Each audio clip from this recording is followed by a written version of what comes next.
যান কিছু টাকা নিয়ে আসেন, তাড়াতাড়ি নিয়ে আসেন। টাকা নাই। আরে টাকা নাই কলি বলতে হবে না, প্রত্যেকদিন একই আপনি ওয়াজ শোনাচ্ছেন আমাকে। আপনার কাছে না থাকলে হাবিবের কাছে নিয়ে আসেন। যান, টাকা লাগবে, আজকে আমার সমিতি টাকা জমা দিতে হবে। হাবিব মরছে। কি করছেন? হ্যাঁ, হাবিব ভাই কিরাম করে বললো কখন মারা গেল হাবিব ভাই?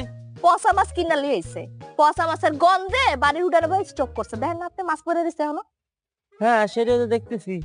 অকালে আপনি বিধবা হলেন, সমস্যা নেই। শুনেন, স্বামীর জিনিসটা তো চিরকাল বাইচে থাকে না, কিন্তু টেনশন করেন না। আপনি দেখতে তো মাশাআল্লাহ সুন্দর, আপনার তো বিয়ে শাদী তাড়াতাড়ি আবার হয়ে যাবে। টাকাটা কি দেওয়া যাবে আজকে? আপনি কি বিবেক বুদ্ধি বলতে কিচ্ছু নাই? কইলাম যে জামাইটা মইরা গেছে, এখন কি মরা বাড়ি তো টাকা দাও লাগবো? আপনার জন্য আর কতকাল পকেট থেকে আমি টাকা দেবো। আরেকটা বিষয় হচ্ছে, আমি কিন্তু বিয়ে শাদী এখনো করিনি। আপনি এখনো বিয়ে শাদী করেননি? বিয়ে শাদী করেন নাই বলে আপনি কি বুঝাইতে চাইতেছেন? ওই ঘটনা হচ্ছে, ওই স্বপ্ন ছিল আপনার মতো যদি কোনো সুন্দরী মায়ের সওয়াল পাই, তাহলে মেয়েরা সাইরে ফেলবো। আসসালামু আলাইকুম বলে গেলাম।